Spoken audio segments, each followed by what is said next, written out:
Djiné bu Ndaw ndeysaan xale bi combat yi mënul yomb combat yi mënul yomb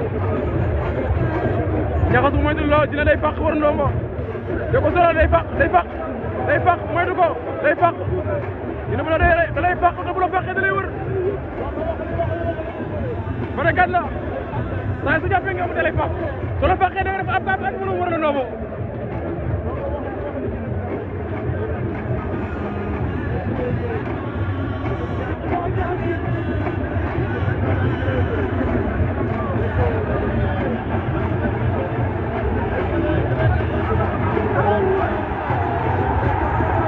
ay Djiné ngi bëre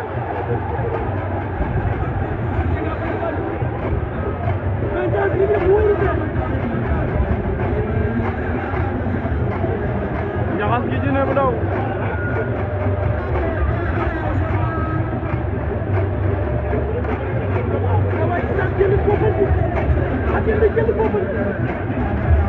Ñaxas gi Djiné bu Ndaw ndeysaan